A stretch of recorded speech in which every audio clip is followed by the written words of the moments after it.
The elites in every corner of the world are moving against us with one relentless plan. Welcome to Wake Up Canada News. I'm Brad Wilder. This next article was written by one of our Wake Up Canada News contributing writers.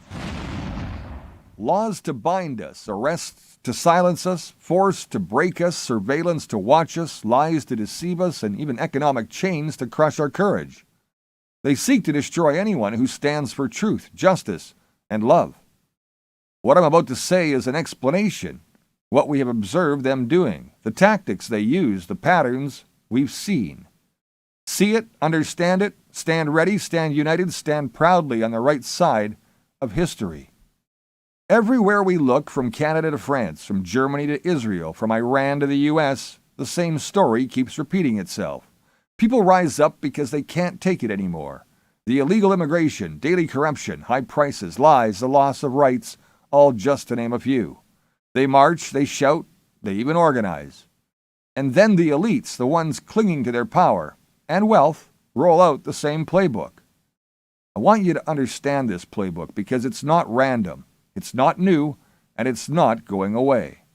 If you're wondering what you may face or what people in other countries have already faced, let me lay it out for you so you can see the pattern as clearly as I do. First comes lawfare. They pass vague new laws overnight, public order acts, emergency measures, anti-terrorism expansions. In Britain, protesters were arrested for carrying signs the government decided were offensive. In Russia, people were jailed for holding up blank sheets of paper even. In Canada, during the trucker convoy, new emergency powers froze bank accounts without a trial. The point is always the same. Make everyday protest suddenly illegal and scare the average person away before they even leave their house. Then comes the preemptive arrests. The police show up at organizers' doors at 5 a.m. They drag them out before a march even starts.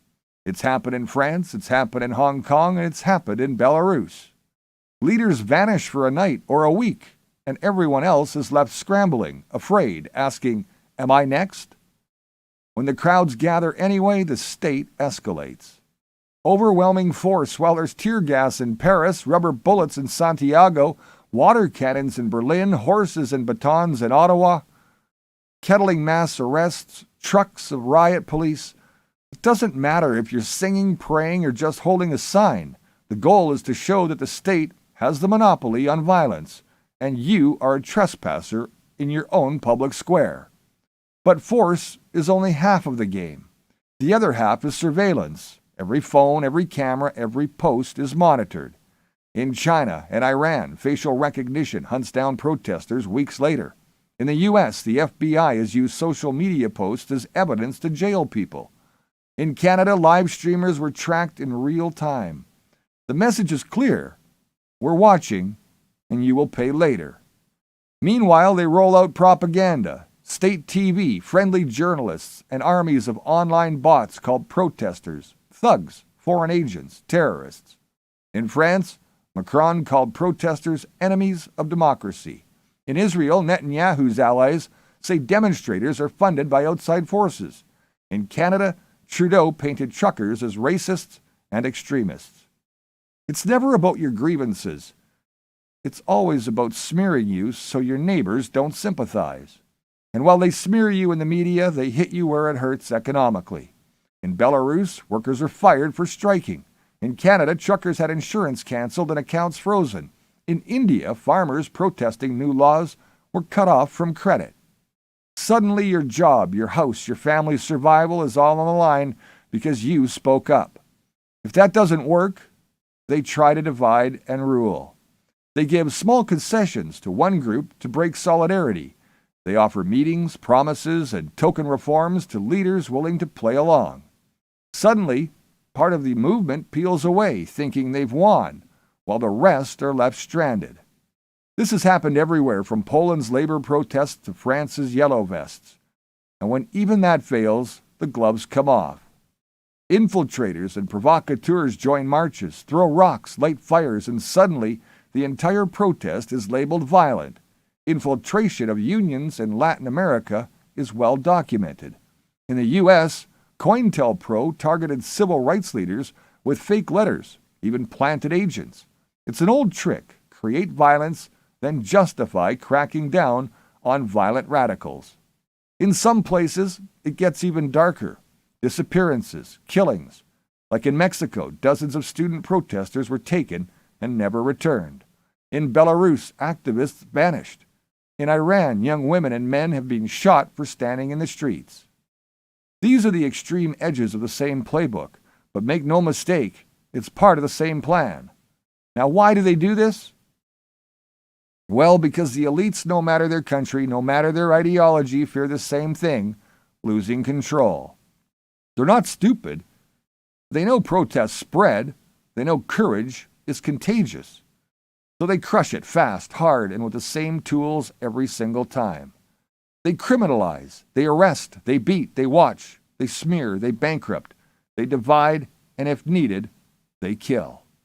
That's the truth I want you to see. It's not just over there in some faraway country. It's here. It's everywhere. It's global. The playbook doesn't care about borders: France, Britain, Germany, Israel, Canada, the US, China, Iran. Different languages, different flags, same script. So what does this mean for you? It means be prepared.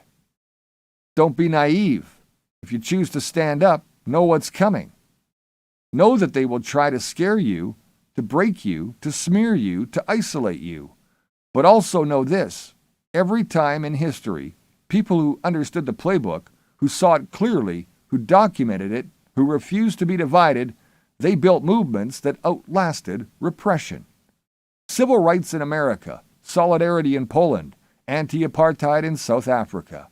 They all faced the same playbook. And they still won because, well, they prepared, they endured, and they refused to quit. That's the story I'm telling you now. So when you see the next protest, whether in Toronto, Paris, Berlin, or beyond, don't see just chaos. See the plan behind it. See the courage of ordinary people, and understand the elites may have their playbook, but so do we. Thanks for watching Wake Up Canada News. Please like, share, and follow us on any of your favorite socials, including Facebook, YouTube, Rumble, BitChute, and our website at wakeupcanadanews.com. Till next time, remember you're the voice, and it's time to make it count. I'm Brad Wilder. I'll see you again soon.